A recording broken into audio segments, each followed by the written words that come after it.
Hi, I'm Joan Newcomb, and today's weekly musings is My Valentine's to the Universe. I'm doing a series of weekly musings, and I'm using posts from my blog, Adventures in Density and Effort, as inspiration.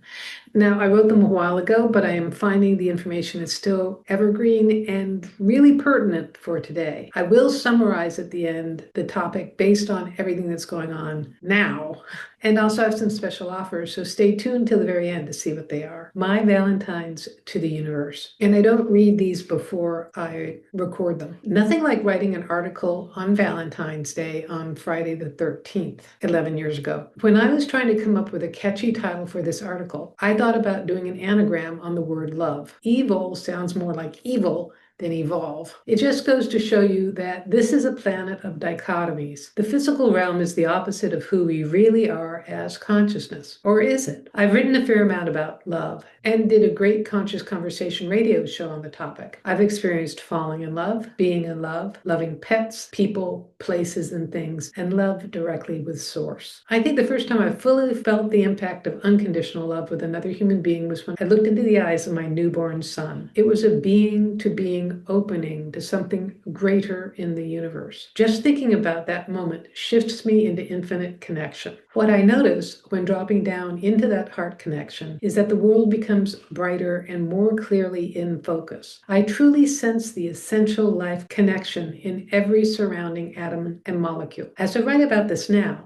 it reminds me of when my mother died. The world became brighter in that same way, as if her life essence had directly transferred into all the surrounding atoms and molecules. I know that this world is created from love, that consciousness is love, and that it is the essential energy behind all of manifestation. I just never realized the link between these experiences, my first direct experience of birth and my first direct experience of death and love. Now, my relationship with my firstborn hasn't been all hearts and flowers. There have been some extremely painful challenges. I had dysfunctional family patterns come up, and at times I was a terrible parent. There are things I'll be making amends to him for the rest of our lives. And there is inside deep, intense, and everlasting and unconditional love for this kid, for both my kids. That is the being to being connection that transcends the storyline and personalities involved. Similarly, my relationship with my mother wasn't perfect, although I never resented her for not protecting me or not being stronger. The last 2 years of her life, caretaking her as she had Alzheimer's and cancer, was incredibly difficult. It aged me physically. It took its toll on my business and contributed to losing my house. And the bigger and more important thing, it was an act of love to midwife her back to spirit. With both my kids, I noticed a buildup of love just prior to the conception. It was the being coming into focus and preparing to incarnate into form. Consciousness is love. You as essence are consciousness. You are love. No matter what is going on in the story of your life, you are love. The life force energy that creates and inhabits all matter is love. Imagine bringing your full force of awareness into your form. Imagine your energy coming back from all areas of attention, past,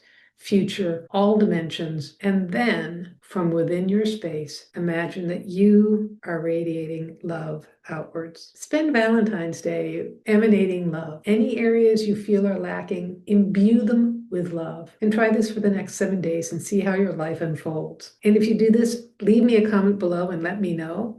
I'd love to read your comments. I just had a conversation yesterday with somebody, and I didn't use the word that is the opposite of love, but I did notice how intensely dense and painful the energy is nowadays. There's a lot of chaos going on. We are in the midst of this evolution as consciousness. And really what's happened is greater consciousness is coming more into form. We are embodying more of us as consciousness. So a couple of things are happening. One is it's making us more aware.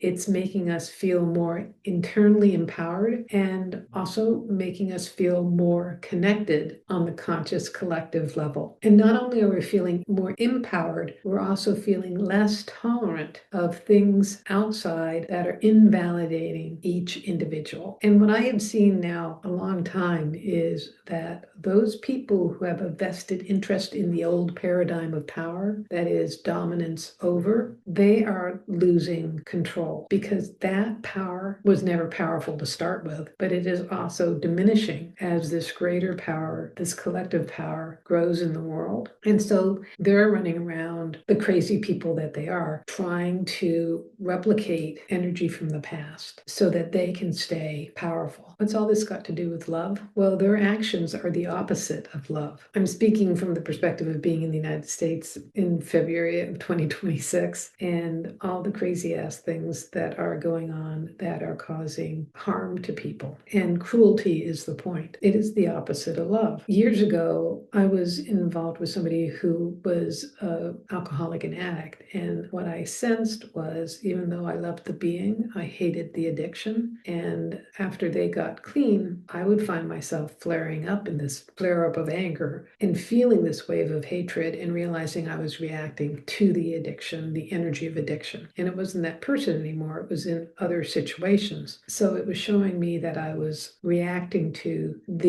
not only the energy of addiction, but it also makes the people who are addicted vulnerable to the collective cesspool of black energy that is all our collected negativity. So that's what's been bubbling to the surface, and it's pretty icky. And I will have to say that evolution doesn't go backwards. We will overcome. I hate to say that this too will pass. It will pass. It may pass like a gallstone, but it will pass. And I'd have to say, if you can get in touch with that immense energy of overwhelming love and just spend your quiet time radiating it, you will help contribute to the collective that can help change this reality. So if you like these videos, please share them with your family and friends and on your social media. And please click the heart button, the thumbs up button. Please like and subscribe. And all these things will tell the algorithm to share this far and wide and get this to somebody who really needs to see this information. And if you want a free sample of one of my consciousness techniques, click on the link below to the Skybox technique. It'll give you a drone's eye perspective of your life and everything going on in the world today. And if you want to learn how to do this for yourself, click on the link below to my self-study course. It'll give you tools and techniques for navigating your life as consciousness. And if you want to know more, my website is joan-newcomb.com. And there you can learn about my individual sessions and my coaching program and things like that. So go to my website, joan-newcomb.com, and I'll see you next week in another Weekly Musings.